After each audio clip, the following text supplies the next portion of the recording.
నమస్తే అండి. చూస్తున్నాం వరుస ఎన్కౌంటర్లు, చలపతి లాంటి అగ్రనేతను కూడా ఇప్పుడు కోల్పోయిన పరిస్థితి. అంటే మావోయిస్ట్ పార్టీకి నిజంగా ఇది కోలుకోలేని దెబ్బ అని భావించాలా? నష్టం తీవ్రమైంది. చలపతి లాంటి 40 సంవత్సరాలుగా మావోయిస్టు పార్టీ లోపల పనిచేసి సీసీ మెంబర్గా ఎదిగిన కామ్రేడ్ చనిపోవడం, ఒక అనుభవం కలిగిన రాజకీయంగా, నిర్మాణపరంగా, మిలిటరీ పరంగా అనుభవం ఉన్న కామ్రేడ్ చనిపోవడం అనేది మావోయిస్టు పార్టీకి తీవ్రమైన నష్టం. నష్టం అనేది ఏందో ఆ పార్టీ యొక్క ఉద్యమ చరిత్రను మనం గమనిస్తే వివిధ కేంద్ర కమిటీ మెంబర్సు, రాష్ట్ర కమిటీ మెంబర్సు, విలువైన కామ్రేడ్ చనిపోయిన చరిత్ర అది మనకు కనపడుతుంది. అంటే గతంలో కూడా ఆనంద్, సాకేతు, హరిభూషణ్ లాంటి వాళ్ళు చనిపోయినప్పటికీ చనిపోయినంత మాత్రాన వాళ్ళ ఉద్యమం ఆగది, వాళ్ళ పార్టీ విస్తరణ ఆగది.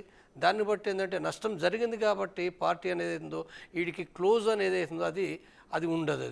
అది మనకు ఆ చరిత్ర నుంచి గ్రహించవచ్చు మనం. ఓకే. ఒకప్పుడు అసలు ఇట్లా దండకార్యం లాంటి ప్రాంతాల్లోకి అడుగు పెట్టాలంటే భద్రతా దళాలకు అసలు అడుగు పెట్టలేకపోయే పరిస్థితి. ఇప్పుడు మావోయిస్టులే అక్కడి నుంచి అక్కడ లేకుండా మకాం మార్చేసి ఇతర సేఫ్ జోన్లు వెతుక్కుంటున్నారు అనే ప్రచారం జరుగుతుంది. దీనిపైన మీకున్న సమాచారం?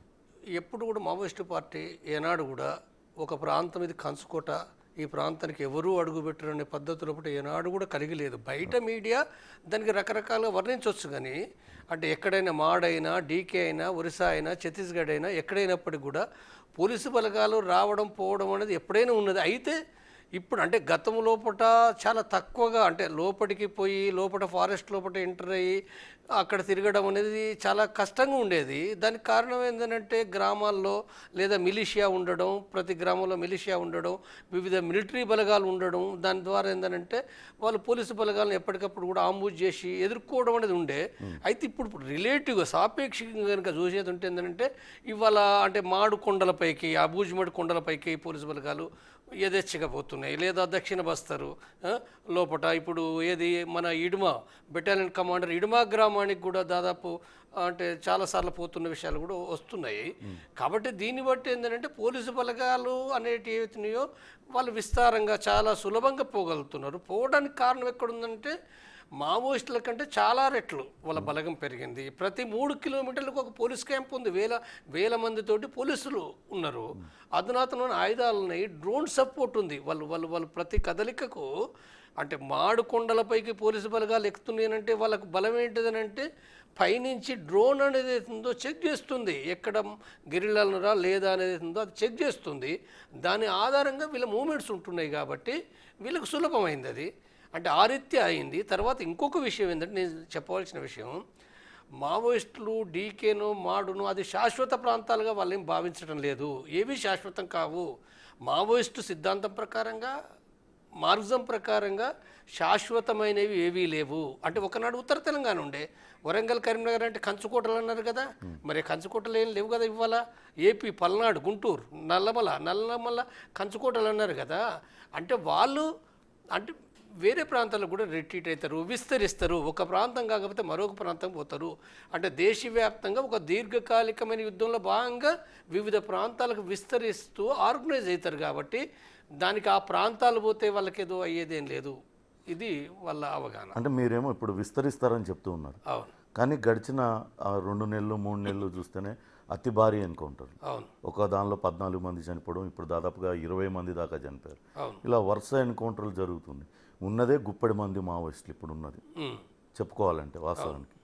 ఇంకా ఏ రకంగా విస్తరిస్తాం అనుకుంటున్నారు మీరు? ప్రభుత్వ బలం ముందట మావోయిస్టు బలం గుప్పెడి మంది, చాలా చిన్న శక్తి. చిన్న శక్తి అంటే ప్రభుత్వ బలగము 40 లక్షల సైన్యం ఉన్నది టోటల్గా. అంటే వివిధ రకాల బలగాలను కలుపుకుంటే 40 లక్షల అంటే సాయుధ బలగాలు ఉన్నాయి.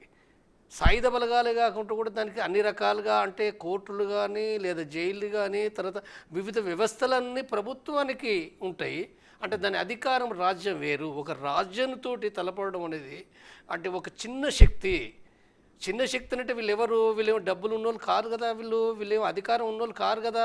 వీళ్ళంతా కూడా సాధారణ రైతుల నుంచి, కార్మికుల నుంచి, ఉద్యోగుల నుంచి వచ్చిన వాళ్ళు పార్టీని డెవలప్ చేసుకుంటూ ఎదుగుతున్న చిన్న శక్తి. అంటే ఈ చిన్న శక్తి ఒక పెద్ద శక్తిని ఎదుర్కోవడం అనేది చూడటానికి ఏంటంటే ఒక హిమాలయాన్ని, ఒక గుట్టను ఎదుర్కొన్నట్టుగా, గుట్టకు అంటే మన తలతోటి మన ఢీకొన్నట్టుగా ఉంటుంది. ఇది ఎంతైతే వాస్తవమో మరి ఆ సిద్ధాంతం ఏం చెప్తుందనంటే మార్క్సిజం సిద్ధాంతము రాజ్యం ఎంత పెద్ద శక్తి అయినప్పటికీ ప్రజలను ఆర్గనైజ్ చేసుకుంటే ప్రజలు పెద్ద శక్తి. ప్రజలను ఆర్గనైజ్ చేసుకున్న వాళ్ళకు తిరుగులేదు. ప్రజల శక్తి కనుక ఉంటే, ప్రజల శక్తి నీకు లేదు, నువ్వు గెలవలేవు, కష్టము. కాబట్టి వీళ్ళకి ఈ రకంగా అంటే ఇప్పుడు ప్రభుత్వాలు కూడా మావోయిస్టుల శక్తి ఎక్కడున్నది అంటే మాయల పకీరు సంబంధించిన శక్తి చిలుకలు ఉన్నట్టుగా ప్రజల లోపల ఉంటుంది కదా. ఆ ప్రజలకు సంబంధించిన దాన్ని దెబ్బతీయడం అనేది ఏందో మొదటగా వాళ్ళు అది చేస్తుండ్రు. మొదటగా అంటే మిలిటరీ పరంగా నిర్మూలించడం సెకండరీనే. కానీ ప్రైమరీ ఏదనుకున్నప్పుడు ప్రజల లోపల ఏ శక్తి అయితే ఉందో ఆ ప్రజల శక్తిని వాళ్ళు దెబ్బతీయడానికి చాలా కృషి చేస్తుండ్రు. తెలంగాణలో చేశారు, ఆంధ్రలో చేశారు, ఛత్తీస్గఢ్లో కూడా చేస్తుండ్రు. అంటే ప్రజల మద్దతు మీకుందని మీరు అనుకుంటున్నారు? మద్దతు అంటే మావోయిస్టు పార్టీకి మద్దతు అనేది ఏందో సాపేక్షంగా చూడాలి. ఇప్పుడు ఒకనాడున్న మద్దతు లేదు. ఒకనాడు అంటే మద్దతు అంటే ఏంటిది, మామూలుగా ఆ పార్టీ అంటే అభిమానించడం వేరు. ఇప్పుడు నేను తెలంగాణలో కూడా వాళ్ళ పార్టీ లేదు, తక్కువ. కానీ ఇప్పుడు ఈ చనిపోయిన సందర్భంగా వాళ్ళు వ్యక్తపరిచే అభిప్రాయాలు గమనిస్తే అనేక మంది మావోయిస్టు పార్టీ చనిపోవడానికి కోరుకుంటలేరు. మావోయిస్టు పార్టీ ఏందో నిర్మూలించడం చాలా వ్యతిరేక చర్యగా భావిస్తారు అందరు ప్రజలు. కానీ ఇది ఇది ఇది ఒక క్రియాశీలకమైన యాక్టివ్ కాదు. యాక్టివ్ అంటే ఏంటిది, నిర్మాణపరంగా ఉండాలి. నిర్మాణపరంగా అనేది ఎందో లేదు. ఇక్కడ తెలంగాణలో పాటు ఆంధ్రలో కానీ వివిధ ప్రాంతాల్లో నిర్మాణపరంగా లేదు. డీకేలా కొంతవరకు ఉంది. కొంతవరకు ఉన్నదని అంటే ఏంటంటే ఒకప్పుడు జనతల సర్కారు వివిధ ప్రజా సంఘాలనే. కానీ ఇప్పుడు మనం వింటున్నది అంటే పూర్తిగా అంటే ఒకనాటి కంటే కూడా అవి కూడా కొద్దిగా వీక్ అయినాయి, ఉన్నాయి, ఇప్పటికి ఉన్నాయి. తెలంగాణలో కాదు, జనతల సర్కారు కూడా ఉన్నది, కానీ బలహీనపడ్డది. ఈ బలహీనపడడం అనేది ఉందో ప్రభుత్వానికి కావాల్సింది అంటే ఫస్ట్ కావాల్సింది ప్రజలను నుంచి వేరు చేయాలి. ఇప్పుడు వేరు చేయాలంటున్నారు కదా, మిలిటరీ పరమని కాదు, అంటే నీళ్ళ లోపల ఉన్న చేపను వేరు చేసినట్టుగా ప్రజల నుంచి వేరు చేయడం అనేది అది ప్రభుత్వ విధానం. అంటే ఆ విధానంలో భాగంగా వాళ్ళు వివిధ సంస్కరణలు చేస్తారు. అంటే ఏదో ఒక రకంగా ప్రజల్ని మభ్యపెట్టడానికి ఏదో రకంగా అంటే ఇల్లు అని లేకపోతే ఇంకోటి అని టీవీ అని అవన్నీ చేస్తారు. మరొక వంక ఏంది, రెండోది కూడా ఏంటంటే వాళ్ళను అంటే ఏదో ఒక రకంగా కూడా ఏంటంటే వాళ్ళని అక్కడి నుంచి అంటే దానికి వ్యతిరేకులుగా మారుస్తారు, కొంతమందిని వ్యతిరేకులుగా మారుస్తారు. ఇదంతే ప్రచారం కూడా పెద్ద ఎత్తున కూడా మావోయిస్టు పార్టీ పైన అంటే దాని తప్పుడు విధానాలు అని చెప్పి రకరకాలుగా ప్రచారం చేస్తారు. ఇవన్నీ కలగలిపే ఈ రెండింటితో పాటుగా సంస్కరణలు ప్రచారంతో పాటుగా దాడి, మిలిటరీ పరమైన దాడి అనేది కూడా కీలకంగా చేస్తారు వాళ్ళు. ఈ మూడింటిని చేస్తారు వాళ్ళు. కేంద్ర హోంశాఖ మంత్రి అమిత్ షా ఒక వ్యాఖ్య చేశారు, 2026 నాటికి మావోయిస్టు పార్టీ అనేది లేకుండా సమూలంగా నిర్మూలిస్తామనేది. ఇప్పుడు వరుస ఎన్కౌంటర్లు చూస్తుంటే నిజమే అది అనిపిస్తుంది. మీరేమంటారు దాన్ని? ఇప్పుడు ఇలాంటి మన చరిత్రలో చెప్పాలంటే ఉత్తర తెలంగాణ అప్పటి కూడా మనం గమనిస్తే ఉత్తర తెలంగాణ ఏదైతుందో చాలా పోలీస్ క్యాంపులు ఎత్తేసుకున్నారు. 95-96 లోపల అన్ని పోలీస్ క్యాంపులు ఎత్తేసుకున్నారు ఇక్కడ తెలంగాణలో. తర్వాత గ్రామాల్లో పట కూడా రాజ్యం అంటే మావోయిస్టులని అన్నారు. మరి అలాంటిది ఏమైపోయింది, ఆ తర్వాత మళ్ళీ 2002-2003 వచ్చే వరకు ఏంటంటే ఉత్తర తెలంగాణ దెబ్బతిన్నది. ఇక్కడ నుంచి చాలా రోజువారీగా ఎన్కౌంటర్లు విన్నాం ఇక్కడ తెలంగాణలో, రోజువారీగా విన్నాం. ఏపీలో కూడా విన్నాం కదా, నల్లమల్ల కూడా విన్నాం కదా. మరి అయిపోయింది మావోయిస్ట్ పార్టీ అని అనుకున్నాం. మరి మావోయిస్ట్ పార్టీ అయిపోయింది, మరొక డీకే ప్రత్యక్షమైంది కదా, లేదా ఏఓవి ప్రత్యక్షమైంది, ఒరిస్సా ప్రత్యక్షమైంది. అంటే ఒక కాడ చనిపోవచ్చు, నిర్మూలించబడవచ్చు, సాపేక్షం దెబ్బతినొచ్చు, కానీ మొత్తంగా నిర్మూలించడం అనేది ఏందో అది అంత ఈజీ కాదనే విషయం ఇప్పుడు యాక్చువల్గా చెప్పాలంటే అమిత్ షా మాట్లాడాడు నిజమే. కానీ నిన్నటి పేపర్ కనుక మనం చూస్తే ఛత్తీస్గఢ్ ముఖ్యమంత్రి ఉప ముఖ్యమంత్రి ఇద్దరు మాట్లాడింది ఏంటంటే ఛత్తీస్గఢ్ నుంచి ముక్తి చేస్తామని అంటున్నారు. మావోయిస్టుల నుంచి దేశాన్ని కాదు ఛత్తీస్గఢ్ అంటున్నారు. బహుశా ఈ ఛత్తీస్గఢ్ నుంచి రేపు ఓన్లీ మాడును విముక్తి చేస్తామన్న మాట అన్నా ఆశ్చర్యపోవాల్సిన పని లేదు. నేను అనేది ఏంటంటే ఆ ప్రాంతం గురించి ఎందుకు మాట్లాడు, ఆ ప్రాంతం గురించి మాట్లాడుతున్నారు వాళ్ళు. అంటే ఇక్కడ మావోయిస్టుల నుంచి నేను ఇక్కడ రెండు చెప్పదలుచుకుందంటే మావోయిస్టుల నుంచి మొత్తంగా నిర్మూలిస్తామనేదో ఇది నేను భ్రమ అంటున్నా. 2026 డేటు సరే, ముందు ఎట్లుంటాయి ఏంటి అని నేను చెప్పలేదు. ఎందుకంటే ప్రభుత్వం అవలంబించే విధానాలు ఉంటాయి, మావోయిస్టు పార్టీ అవలంబించే విధానాలు కూడా ఉంటాయి కదా. ఆ విధానాలు కూడా మావోయిస్టు పార్టీ పరిస్థితులకు తగినట్టుగా మార్చుకొని, మార్గం గొప్పది, సిద్ధాంతం గొప్పది, కానీ ఆ మార్గాన్ని ఈ దేశ నిర్దిష్ట పరిస్థితులకు సరిగ్గా విధానాలు అవలంబిస్తూ సరైన ఎత్తుగడలు అవలంబిస్తే ముందుకు పోతుంది, లేకపోతే ముందుకు పోదు, లేకపోతే ఆగిపోతుంది అది. కాబట్టి ఎట్లా ఉంటాయి అనేది నేను చెప్పలేను. కానీ 2026 నాటి వరకు మాత్రం ఇది సంభవం కాదు. అయితే ఇదే సందర్భంగా కూడా ఏంటంటే మావోయిస్టు పార్టీ కూడా ఏంటంటే మరి నేను చెప్పేదాని ప్రకారం ఏంటంటే వాళ్ళ విధానాలు మార్చుకోవాలని పదే చెప్తున్నా. అది మార్చుకోకపోతే కూడా ఏంటంటే అంటే ఈ విధానం ద్వారా ఇప్పుడు అవలంబించే విధానం ద్వారా కూడా వాళ్ళు విజయం సాధించలేరంటారు. మీరు విభేదించి బయటకు వచ్చింది కూడా ఈ విధానాలు మార్చాలి. నేనేమంటున్నంటే వాళ్ళు ఏదో నిర్మూలించబడతారని నేను చెప్పడం లేదు పూర్తిగా, కానీ విప్లవం అనేది అవుతుందో వాళ్ళని విప్లవం కూడా అంటే విజయవంతం సాధించడం కష్టమవుతుంది అది. కాబట్టి వాళ్ళు విధానాలు మార్చుకోవాలి. వాళ్ళు ఏం మార్చుకుంటారు, ఏ రకంగా ఉంటుంది అనేది ఏందో మార్చుకోవచ్చు, రేపు ఎన్నైనా మార్చుకోవచ్చు వాళ్ళు. కాబట్టి వాళ్ళు మార్చుకునే దానిపైన అంటే నేను ఒకటే చెప్పేది ఏంటంటే వాళ్ళు ఈ దేశంలో పుట్ట ఏ పార్టీల కంటే కూడా ఏంటంటే వాళ్ళు నిజాయితీగా పనిచేస్తుండ్రు, వాళ్ళు త్యాగం చేస్తుండ్రు. వాళ్ళు చనిపోతే ప్రజలు ఇబ్బంది పడుతుండ్రు, ఏడుస్తుండ్రు, బాధపడుతుండ్రు.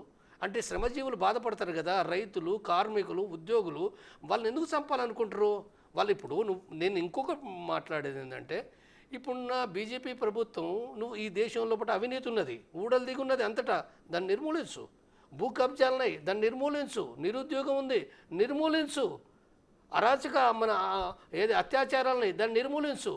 వీటిని ఏమి చేయవు. నువ్వేమి చేయకుండా నువ్వు వాళ్ళని నిర్మూలిస్తామనంటే నువ్వు నిర్మూలించుడు సరే. 20 మందా లేదా ఈ సంవత్సర కాలం 300 మంది చంపారు, ప్రజలతో కలుపుకొని 300 మంది చంపారు, నిజమే.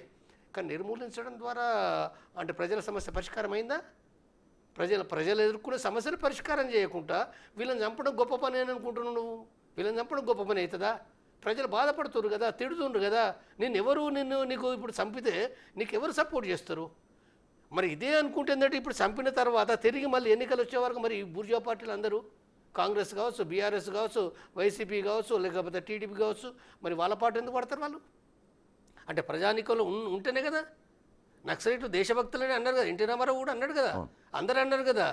అంటే ఇవాళ అంటే ఈవెన్ పోలీసులు కూడా డ్యూటీ పర్పస్ల వాళ్ళు పోయి చంపుతారు.